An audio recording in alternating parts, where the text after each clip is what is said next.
Attack हुआ था।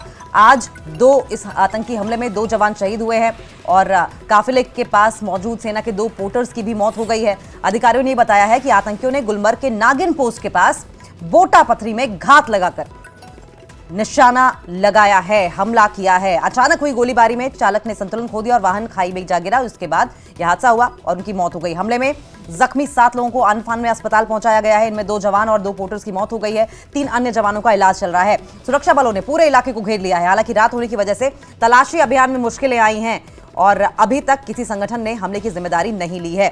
देखिए, सूत्रों का यह कहना है कि हमला जवानों के एक पोस्ट से दूसरी पोस्ट में आवाजाही के दौरान हुआ और इससे कुछ ही देर पहले पुलवामा के बटगुंड त्राल इलाके में आतंकियों ने एक मजदूर को गोली मार दी थी। एक सप्ताह से कश्मीर में आतंकी घटनाओं में बढ़ोतरी हुई है। रविवार को ही आतंकियों ने गांदरबल में गगनगीर के पास निर्माणाधीन सुरंग के पास एक साथ 7 लोगों की हत्या कर दी थी। कश्मीर में सेना की चिनार कोर ने हमले के तत्काल बाद सोशल मीडिया पर यह लिखा था कि बारामूला के बोटा पथरी इलाके में आतंकियों और जवानों के कुछ देर के लिए दोनों के बीच में गोलीबारी भी हुई है। इलाके पर पूरी तरह से सेना का नियंत्रण है और ऐसी खबरें थी कि आतंकियों के एक समूह ने गर्मियों की शुरुआत में इलाके में घुसपैठ करके अफरावत रेंज की ऊंची चोटियों पर ठिकाना बना रखा है और हमले का मौका देख रहे हैं। यह क्षेत्र हाल ही में पर्यटकों के लिए खोला गया है। तो सवाल यह भी है कि क्या पर्यटकों के लिए भी अब चिंता का विषय है यह इलाका? और सेना के वरिष्ठ अधिकारियों से जब बातचीत की गई तो उन्होंने कहा है कि आतंकियों को ढेर करने के लिए त्वरित कार्रवाई करने के निर्देश दिए गए हैं। मनोज सिन्हा की ओर से, एलजी की ओर से, उपराज्यपाल की ओर से ये त्वरित कार्रवाई के आदेश दिए गए हैं। ऑपरेशंस लगातार जारी हैं। जवानों का बलिदान बेकार नहीं जाएगा। बलिदानियों के परिवार वालों के प्रति सहानुभूति है। गांदरबल में जब इस तरीके से अटैक हुआ था और कुछ मजदूर और एक डॉक्टर की मौत हो गई थी, तब भी एलजी मनोज सिन्हा की ओर से कहा गया था कि पूरी छूट है। पुलिस हो, सेना के जवान हो, आतंकियों को नेस्तनाबूद करने के लिए, सबक सिखाने के लिए जो भी उचित कार्रवाई समझें की जाए। और अब की बार भी कहा है कि आतंकियों का सफाया किया जाएगा और सेना के जवान जो हैं उनका बलिदान जाया नहीं जाएगा। सीएम उमर अब्दुल्ला भी बोले हैं कि हमले बढ़ना गंभीर चिंता का विषय है। जम्मू कश्मीर के मुख्यमंत्री उमर अब्दुल्ला ने हमले पर चिंता जताते हुए कहा कि ऐसे हमले बढ़ना गंभीर बात है। मैं इसकी कड़ी निंदा करता हूं। जान गंवाने वालों के परिवार के प्रति मेरी गहरी संवेदना है। और न सिर्फ उमर अब्दुल्ला बल्कि पीडीपी चीफ महबूबा मुफ्ती की ओर से इस घटना की निंदा की गई है। कठुआ में बलिदान हुए थे 5 जवान। आपको बताएं कि इससे पहले जो एक बड़ा अटैक हुआ था वो रायसी में हुआ था। 9 जून का दिन था। हिंदू श्रद्धालुओं की बस पर अंधाधुंध गोलीबारी की गई जिसमें 9 श्रद्धालु मारे गए थे। वहीं 9 जुलाई को कठुआ में सेना के वाहन पर हमले में 5 जवान शहीद हुए थे। 5 जवानों ने अपना बलिदान दिया था।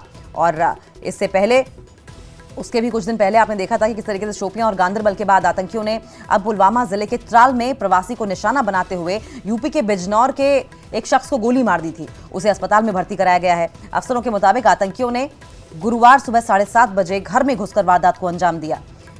2 साल से यह शख्स सैलून में काम कर रहा था। घटनास्थल से 9 mm पिस्तौल का खोखा बरामद हुआ है। 8 दिनों में यह तीसरा आतंकी हमला है। अब सवाल यह भी है कि पहले सिर्फ जो सेना का कॉन्वॉय था उन पर अटैक होता था, सेना को टारगेट किया जाता था। अब हम देख रहे हैं कि अब सिविलियंस को टारगेट किया जा रहा है। अगर ग्रुप में नहीं टारगेट किया जा रहा है तो छुटपुट घटनाओं को अंजाम दिया जा रहा है, जिसका मतलब यह है कि बौखलाहट साफ तौर भरी हुई है। और ये छुटपुट घटनाएं कहीं ना कहीं ये बताती हैं कि प्लानिंग बहुत पहले से थी। टारगेट किलिंग हो रही है, घात लगाकर हमला हो रहा है। और जिस तरीके से हमने पहले भी बताया कि पहले ही पहाड़ियों पर आतंकियों ने गर्मियों की शुरुआत में अफरावत रेंज की ऊंची चोटियों पर ठिकाना बनाया है। अब सवाल यह भी है कि क्या उस चोटी से रह रहकर आतंकी अब रिहायशी इलाकों में पहुंच रहे हैं, सिविलियंस को टारगेट कर रहे हैं, या ऐसे कई ग्रुप हैं जो कि इस वक्त घाटी में एक्टिव हैं? क्या एक प्रॉपर स्ट्रेटेजी के तहत इस तरह की घटनाओं को अंजाम देने की कोशिश है, घाटी को दहलाने की कोशिश है?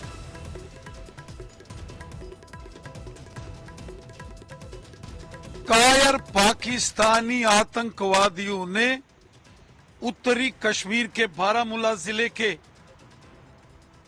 बूटा पथरी क्षेत्र के घने जंगलों से जब सेना का वाहन निकल रहा था, रात के अंधेरे में कायरों की भांति सेना के वाहन पर इन कायर आतंकवादियों ने हमला किया।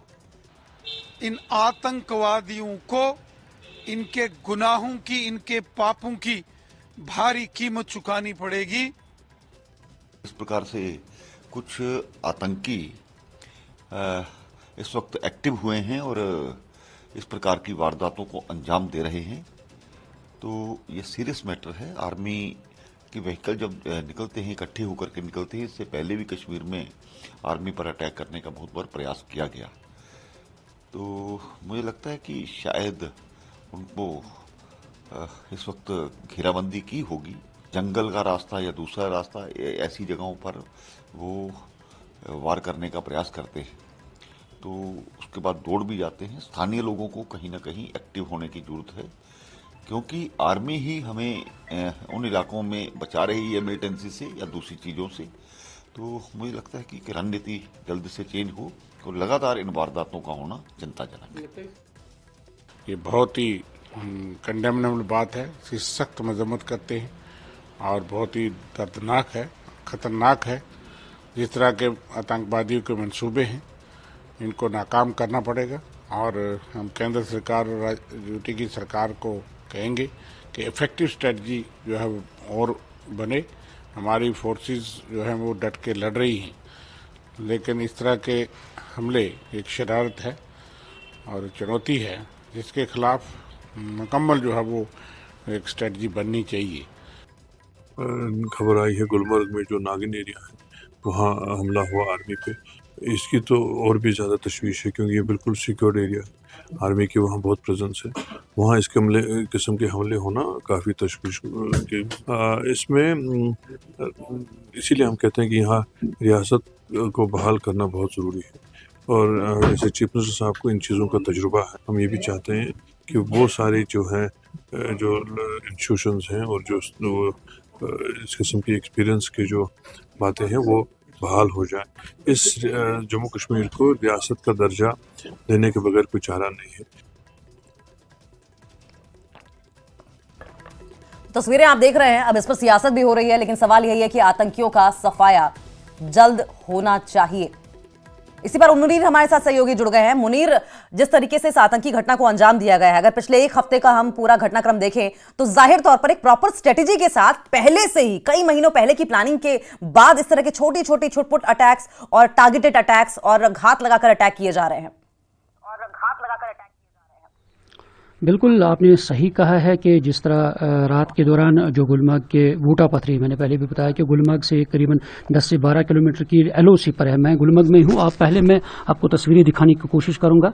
ये जो पहाड़ी आप देख रहे हैं पीछे से, और ये बूटा पथरी का, इस पहाड़ी के उस पार बूटा पथरी का इलाका है और इसी घने जंगल में, क्योंकि ये एलओसी है, करीबन यहाँ से करीबन 12 किलोमीटर की दूरी पर यह वाक़ा जो हुआ है। क्योंकि जो पोस्ट है, यानी नागिन पोस्ट से आशा पोस्ट के दरमियान जो ये दोनों गाड़ियां जा रही थी, आर्मी की गाड़ियां, और उसी दौरान ये अटैक किया है मिलिटेंटों ने। और सबसे अहम बात यह है कि जो आप ये चोटियां देख रहे हैं, ये पहाड़ देख रहे हैं, इन पहाड़ों पर अब गुलमर्ग और इस एरिया में सर्दी ठंड शुरू हो गई है और अब इन पहाड़ों पर बर्फबारी होगी। और जो मिलिटेंट इन पहाड़ों में ताक लगाकर इस पार आने की कोशिश में थे, और अब वो कोशिश करेंगे कि जब सर्दी होगी, बर्फबारी होगी, तो कोशिश वो करेंगे इस पार आने की। और इसीलिए कल जो ये वाक़ा उन्होंने अंजाम दिया है, और इसमें जो 2 पोर्टर, सिविलियन जो पोर्टर है, और वो मारे गए हैं, और 2 जो फौजी जवान हैं वो इसमें मारे गए हैं। और फिलहाल रात के दौरान जो वसी ऑपरेशन चलाया गया था, और फिलहाल रात के दौरान अंधेरी की वजह से और घने जंगल की वजह से उस पर हॉल्ट पे रखा गया था।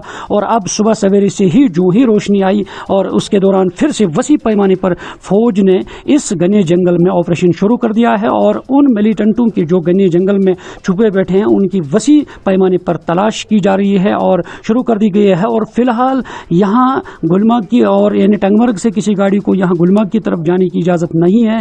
फिलहाल वहाँ पे सील कर दिया गया है और किसी गाड़ी को यहाँ आने की इजाज़त नहीं है। और क्योंकि जैसे आपने खुद ही कहा है कि बहुत सारे जो पॉलिटिकल लीडर्स हैं उन्होंने इस पे दुख का इजहार किया है, और इन चंद दिनों में जो हम देख रहे हैं एक के बाद जो वाक़ात ऐसे मिलिटेंटों के हमले आ रहे हैं, और ये चिंता का विषय है। और इस दौरान जो गुलमर्ग की ये तस्वीरें हैं, और क्योंकि अगर हम टूरिज्म के हवाले से बात करते हैं, क्योंकि ये एक पर्यटक स्थल है और यहाँ पे विदेश और देश से जो काफ़ी तादाद में टूरिस्ट यहाँ पे आते हैं। और उसमें ये मैं बता दूं कि ज़रूर, क्योंकि गुलमर्ग की अगर हम बात करें, यहाँ पे ये एरिया जो है सेफ है, और टूरिस्ट जो परेशान कल से लग रहे थे और इनके घर वाले परेशान थे, उनकी कोई परेशान होने की कोई विचार नहीं करना है। और क्योंकि यहाँ ये एरिया जो है, इसमें टूरिस्ट जो है, पर्यटक है, आराम के साथ घूम सकते हैं। और क्योंकि एलओसी